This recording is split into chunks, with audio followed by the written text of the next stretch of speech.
we're going to move on to the next section of the board meeting. And these board meetings are very important, and I need to really emphasize that this information is important. I know it's deadly, deadly boring to listen to these people. And I think part of the reason that they like keeping it boring is because Trimet has been used to operating in total secrecy for years and years and years. And I still think that the only reason these board meetings are being videotaped and put online is because me and Jason McHuff used to attend these board meetings and film the board meeting and put the video up on YouTube for the world to see. And Jason and I did this for several years. And we were the only ones broadcasting these meetings. And Trimet had no interest in broadcasting these meetings. And then, of course, we had the Secretary of State's whitewash audit. But one of the things they said was, look, I'm sure they thought in their own little meetings that, Jesus, you got two goddamn people. Who the hell are those two people? You know, we're nobodies. But who are those two people that are putting these meetings online? For crying out loud, Neil, you got to put this stuff online. You can't let these two losers put this online. So I'm pretty sure that's why it's even online at all. It's because me and Jason were doing that. Now, the next clip we're going to see is Doug Kelsey, and you know he's the guy that came from TransLink up in Canada, who was fired from there. Now, the reason he got fired was because the people up at TransLink had a ballot referendum, and they lost. The voters there said, fuck you. We're not giving you any more money. And then there was all these repercussions, and one of the people that ended up getting fired was Doug. Now, he seems pretty polished. If you really watch this guy, he seems like a very polished operator. You know, I don't know him. I just watch him here. And anyway, he's going to present to us this rule violation study that was done on the Max. Now, it's interesting when I read that article by Elliot Nuss. No, it's Nuss. The J is silent. That there's all these rule violations and they're not looking into them. And it's interesting because, you know, I spend considerable time listening to the operations. I find it fun. What can I tell you? It's better than HBO. But I spend significant time listening, and I never heard anything that sounded dangerous, because if I had, it would have been tweeted. So that's why I was interested when I saw the article. Huh. What are they talking about? Everything sounds, you know, listen to the control for a while. It sounds pretty tight. I mean, the operation sounds tight. I don't, as a layman, I don't see anything there that I could figure out would be wrong. Okay, and I'm not exactly stupid, so I mean, I don't understand what rule violations were being done. But we're going to find out right now, and I haven't watched this stuff yet either, so we'll watch it together. Key areas where we weren't performing in the way that we wanted to. So I'll turn it over to Doug, who will describe the process that we went through and the analysis that you now have that reviewed 10 years of data related to rail rule violations. So Doug, please. Great. Okay, thank you. Good morning, Mr. President, members of the board. Yes, I guess been here just a year now, and as Neil's indicated, really focused early on-time performance, and I think we'll cover some of those results a little bit later as well. However, part of it started to see some symptoms early on around areas of some safety infractions, not only in the data side, but also observing them. And so started to look at the data over say the last 12-month period, and it led us to really thinking that we needed some outside perspective on this. So what we did is actually we retained the services of an individual named Mike Flanagan, who was a prior National Transportation Safety Board rail inspector. In fact, if one digs into his background, he's investigated, been in fact the officer in charge of serious events such as Metro North derailments, LA, etc. So long-term individual to try and give us some real, actually ask for an audit on ourselves. And so again, we went back and looked at not only the year in question, but Mike Mr. Flanagan looked at about 10 years of data for us, particularly focused on the rail operating safety violations.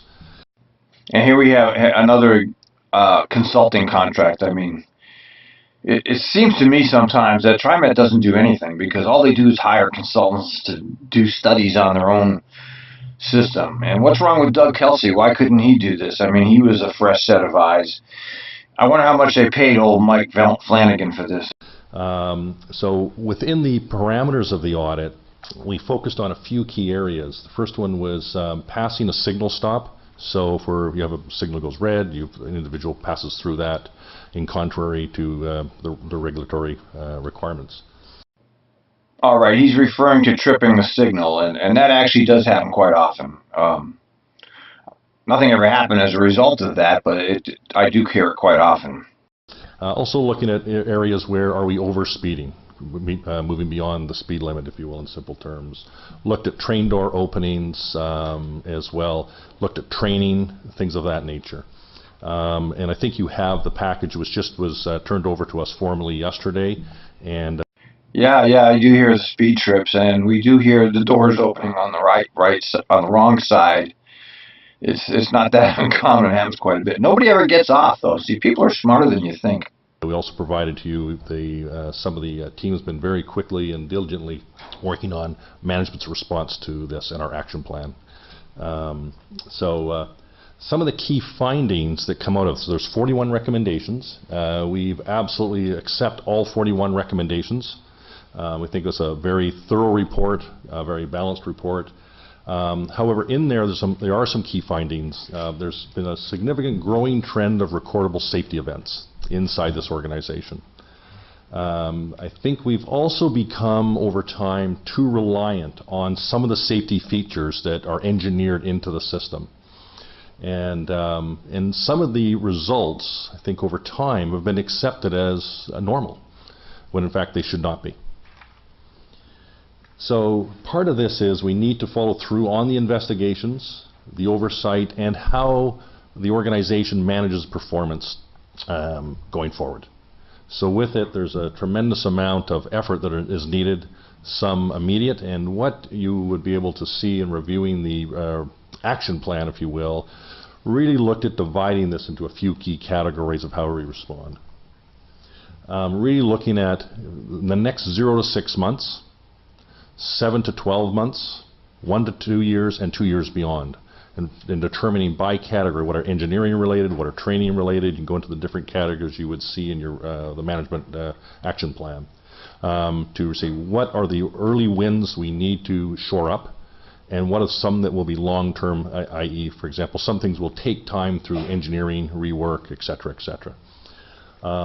Again, the suggestion, subject to your comfort and acceptance, is to report to the board on this on a monthly basis for the next foreseeable future, suggesting a 6-month period. I have also asked Mike Flanagan to come back and in the summer of 2017 and do a follow-up audit on management's actions to date, to make sure that we are moving and advancing and implementing the things that we've identified in our action plan, and making any course corrections that are needed. Sometimes when you get into things, you may uncover if there's more things or different things you have to make adjustments on. So Mike has agreed to come back in the summer of next year, and again, and to reassess and suggest, depending on the performance, suggest moving possibly to a quarterly performance report on these specific initiatives until fully implemented. So I don't know about you, but it sounds like a pretty condemning report that he's got there.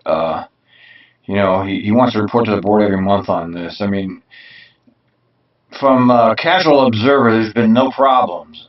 But Doug over here is telling us there's significant problems that were unseen. So it seems, I don't know, to me it seems a little bit overblown. But let's keep going. Significant underpinning this, I think, is culture. Investment culture. There's some tremendous operators out there. There's some good folks in management, but there are some needed changes. And when you look at the report and the difference, and it's not minor, it's fairly significant when you compare ourselves to other agencies. So we have lots of work to do. We need to tighten this up, and we need to move on this quickly. Right, so he's saying there's some kind of major problem going on. That's interesting because I've been listening to this stuff for a while now. You're talking about more than a couple of years. And I haven't heard anything at all that I thought was a problem, and maybe I've been the first one to put it up.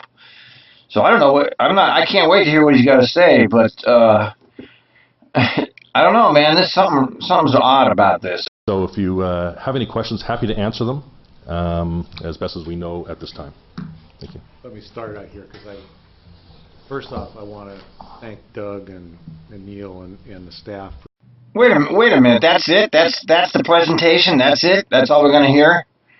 That's a ripoff if that's all we're going to hear. What, he expects us to read the report now? He's not going to go over the significant findings? He's got 41 recommendations and we're not going to get to hear about it. He expects us to read through the report? That's a jip. For being proactive and getting this audit out there. I did have a chance to look at the report, the full report, and I suspect you did also. And I'm pleased that we're really looking at this because what I saw looks like a pretty long-term, just gradual increase in reported incidents and problems are going there. And I must say some of them troubled me when I read about them, and I was surprised, frankly, to see the numbers that were there, especially in comparison to our other agencies. So. Okay, well, here again. Okay, he's surprised that this report is out. It's all bad, and we don't have the report. Steve sent me a copy of the materials. I mean, I can go up there and go through the materials, but I mean, I would imagine, if you're going to have a board presentation, have the goddamn board presentation. I've seen them do thorough board presentations in more than one time. I mean, they take their whole issue and they put it up there for everybody to see, and they're not going to do that with this. What the fuck? I do want to hear, whether it's now or in the very near future, what are some of the things that you're going to be doing in the short term immediately to get a handle on this, because I suspect this will be an issue. We're going to have dialogue with the union. There's going to be some changes in the way we address operate. Okay, the union. Oh, I see. It's starting to come together now. We already know what's going on with the union and Trimet. Somehow I'm feeling a connection here. That all of a sudden they've come up with some stuff. Okay, let's hear how at least Warner asked a question. That's a good question, Warner. And errors and those kinds of things. But again, there was things that I didn't like at all there. So maybe you could comment on that first before we get into some other. Yeah, sure. Great question. Again, that comes back to that's why we started dividing this into the 0 and 6 months. What are our early areas of immediate focus that we need to take? So what I can share with you, there are some actions already underway, including that we're already making some, frankly, management changes effective today. Right. I heard that the gentleman's name is Don Allison, who's the fall guy here. I don't know what they did to him, but they demoted him or something. I mean, you always got to have a fall guy, and I guess he's the fall guy. I understand that Don was pretty popular among the troops.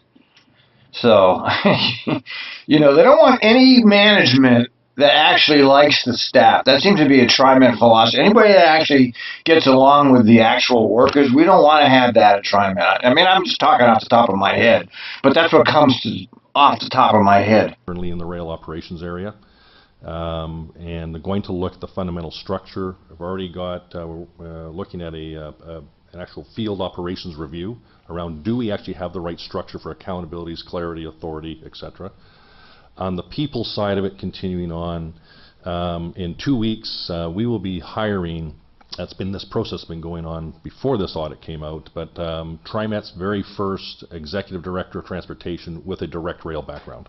Okay, I'm getting the picture. You see, that guy that they just hired is this guy that came direct from Saudi Arabia to Trimet.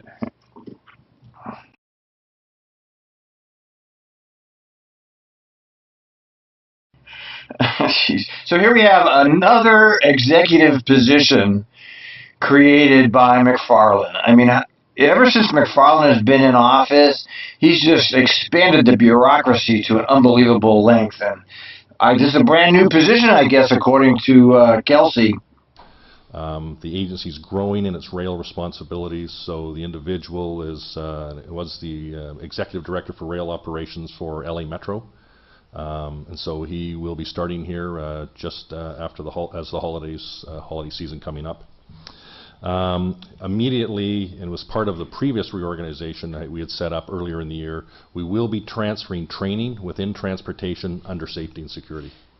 So to ensure that safety diligence is embedded into all our training, and immediately revising not only our safety training program as it relates to rail operations, so that will be an immediate focus, as well as we will also be focusing on, as identified in the report, there are several standard operating procedures that we call SOPs. There's a few of them that we need to go back and look at immediately, and I think over the next number of weeks you'll see those go through our, what we call a technical change review committee to assure that it passes the test.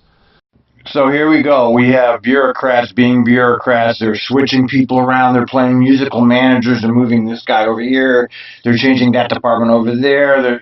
This is what they do. They just move themselves around, and they're bringing in another executive. And I haven't read the report, and they're not presenting the report for some reason, which I find suspicious immediately. I don't know. There's something doesn't add up here. And the other one we'll be looking at is looking at how we do investigations. Do we have the right resources, and is the independence of investigations appropriate?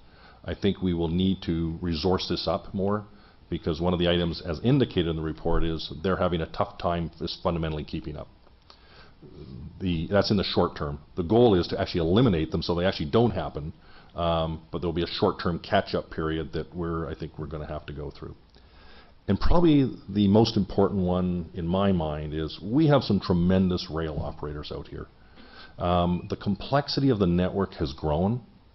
There are 5 different types of vehicles out there. There are 5 different types of lines, in addition to 2 stations, departure locations, Elmo and Ruby Yards. So for a new operator coming in, the report nicely gets to this, where it's very difficult to go through the training program and be the master of all these different combinations, 27 as an example. So we need to spend time very quickly probably reallocating some trainers, getting some new trainers in to actually help us and focus on new operators. There's some great people out there, and they need our support, and sooner. So I think those are probably the key areas that would come to mind right now. I don't know what you're hearing, but I hear bureaucratic doublespeak here. I don't. He's talking a lot and he's not really saying anything. He's not, there's no specifics. I don't know. Something with this situation doesn't look right. What, they want to get rid of Allison? Is that what it was? So they had to concoct this whole thing so that they can bring in this new guy and get rid of that guy. I don't know. There's something not right about it, because, I listen to the operations, and I've been doing it for years. And I would be the person to actually hear something wrong. And I'm not hooked into their little technocratic elite. I'm outside here listening as an independent person, I'm looking for trouble. Okay, that's what I do. I'm looking for shit, and I don't hear anything that he's talking about. So I haven't read his report. I just know what I hear, and I don't. There's no connection between what I've been hearing and what he's talking about. So in regards to the scope and scale of the process that we just went through, is this mandatory, voluntary? Parts of it mandatory, parts of it voluntary? What does that look like as far as this whole process that we just went through? In terms of if I understand the question correctly, in terms of the voluntary side, the audit itself, everybody was encouraged very much to be very open here on the internal input side. And I think the auditor, Mike Flanagan, commented specifically to that he thought it was a very open and receptive, and the people, in fact, want to do a good job. They want to do the right thing. So from the input side, I think it was, he flagged or identified no specific issues where there may be pushback or or such. So I think from the quality perspective, he felt pretty comfortable. So the next steps, sometimes now that we understand what's in front of us, there's going to be a lot of change here that's going to be needed. It's going to take a lot of individuals to try and help us get there. I think to President Warner's comment around, yes, we must very much engage the union in this. We're all stewards in making sure we get our customers safely where they need to go. Our employees need to be safe, and we need to be trusted as a highly functioning railway. So there is a lot of work to be done, and it's going to take a lot of inclusion. It's really quite a condemnation of Trimet Light Rail. He's condemning it. You hear what he's saying. He's saying this light rail is a complete mess and we have to change it. And all I know is that ever since the Orange Line came online, the reliability has gone down the tubes. There's nothing particularly, actually, compared to other places, I follow other transit agencies. Trimet seems actually better than most of the other ones in terms of these kinds of incidents. You don't see people getting killed on Trimet like you do back east. Okay, you don't see any of that here. So I don't know what the hell he's talking about. This is a shock actually to hear him condemning it like he's doing. It's very out of the blue for me. Was this something that was required by the FTA? Oh, no. In terms of the genesis of this, yes. Sorry, maybe I just misunderstood your point. In terms of the genesis of this is something, frankly, that I asked for, because I saw this trend, as I indicated. I saw some symptoms out here, some good people. There was a looseness, frankly. I think we lost part of our focus and the oversight of our responsibilities. Oh, and it happens, and I think as the investigator indicated, they call it drift, he referred to it. It's not uncommon that over many years and hours, it's a bit like water dripping, and you evolve and you end up somewhere, i.e. as identified in the audit, where you're not in a good, healthy place. The good news, so I'm the one who actually suggested and recommended that we proceed with independence, and we proceed and do this very quickly to truly understand the state of our terrain in context, not just to Trimet's world, but how we sit in context to other successful agencies of varying degrees. So I think we want to do events like this before it ever gets to anything that's far more serious. All right. I've got the report in front of me here, and it's 38 pages long. And let's just read this part here about investigations of operating rule violations. Rule violation investigations are largely driven by the ACID system, and you hear them giving ACID numbers when things happen. Most of the initiating entries are made in the control center by controllers. However, supervisors and managers can also initiate entries. When a rule violation, such as a pass event, is identified in the control center, a rail supervisor is dispatched to meet the train and perform a fit for duty. We hear that all the time. Trimet SOP 407 states that besides the fitness of duty exam, the rail supervisor is required to provide immediate reinstruction and perform a vehicle event recorder download. It appears that neither of these last two requirements are always performed. Okay, I didn't know that. I hear them doing it all the time. Based on interviews with several rail supervisors and transportation managers, generally a very limited field investigation of the circumstances of the operating rule violation. Some rail supervisors said they asked the circumstances of the rule violation and try some coaching, but there is little formal investigation at the rail supervisor level. We were told that in at least some cases, the operator might not be contacted for a fitness evaluation on the day of event if they are near the end of their shift. I didn't know that either. Several interviewees told us that the practice of rail supervisors downloading vehicle event recorders has been discontinued. What? I hear them downloading all the time. Rail supervisors we spoke with reported that removing an operator from service following a fit for duty is extremely rare. Yeah, because it's human error. People make mistakes. That doesn't mean they're on drugs. The next level of investigation is performed by one of two assistant managers of rail operations, and is primarily an office document. The operator or responding rail supervisor may not be interviewed. Two of the peer agencies contacted report they immediately pull a rail operator from service following a red signal. Well, okay. I guess they could do that. Of course, they don't have anybody to run the train, which you forgot there's a personnel problem here. A case study based on ACID helps illustrate the challenge of investigating and dealing with operating rules and violations. Based on ACID data we examined, many rail operators have had multiple ACID rule violations. We identified 77 rail operators that had each between 6 and 22 entries. Okay.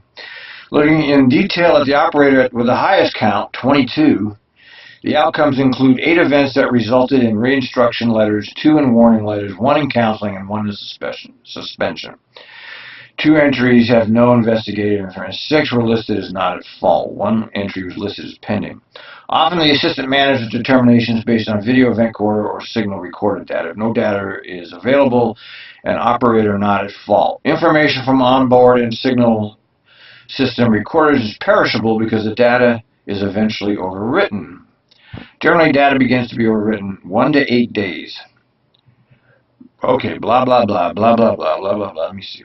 Make information available to those managers involved in the investigation. This just goes on and on and on and on. I don't know. I mean, obviously they are more adept at knowing this than I guess there's a lot of problems. And what are you going to do, man? I mean, it is human beings. Human beings do make mistakes. There has been no incidents of anybody getting hurt because of any of this stuff. So, I don't know. After listening to him and just kind of perusing this, okay, I guess it's good to be proactive. But this reminds me of the Sandy Day incident in some ways.